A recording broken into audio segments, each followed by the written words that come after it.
যারা স্যামসাং ফোনের সিকিউরিটি বাড়াতে চান তাদের জন্য এই 3টি ট্রিক্স শেয়ার করছি, আপনারা চাইলে তা ফলো করতে পারেন।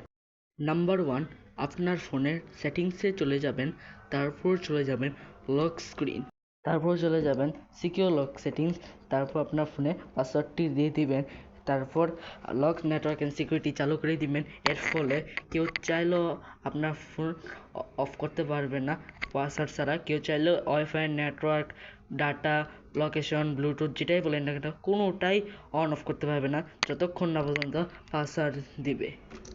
নাম্বার 2, আপনার ফোনের সেটিংসে চলে যাবেন, তারপর চলে যাবেন সিকিউরিটি অ্যান্ড প্রাইভেসি থাকতে পারে সেখানে চলে যাবেন, তারপর চলে যাবেন থেফট প্রোটেকশন, তারপর থেফট ডিটেকশন লক আর অফলাইন ডিভাইস লক, এই দুটি সেটিংস অন করে দিবেন।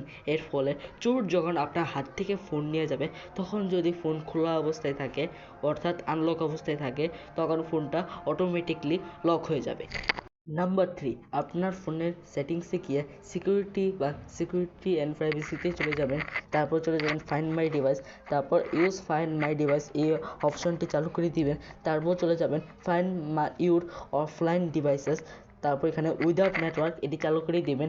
এর ফলে চোর যখন আপনার ফোন নিয়ে যাবে বা ফোনটি হারায় যাবে তখন আপনার কাছে থাকা অন্য আরেকটি মোবাইল বা টিভি, ল্যাপটপ, ডেস্কটপ, কম্পিউটার এসবের মাধ্যমে আপনার ফোন নিজে ট্র্যাক করে দেবেন।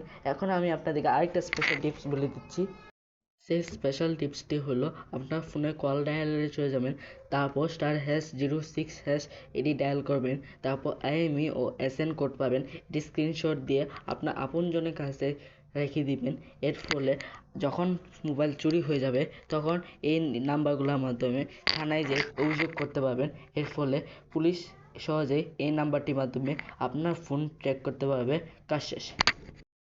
আপনি যদি আপনার এই স্যামসাং ফোনে এই ট্রিক্সটি যদি ফলো করেন তাহলে আপনার ফোন হারিয়ে গেলে বা চুরি হয়ে গেলে ফোন খুব সহজে আপনার হাতে ফিরে পাবেন। আর হ্যাঁ, এরকম ভিডিও আরও পেতে চাইলে চ্যানেলটিকে সাবস্ক্রাইব করতে ভুলবেন না।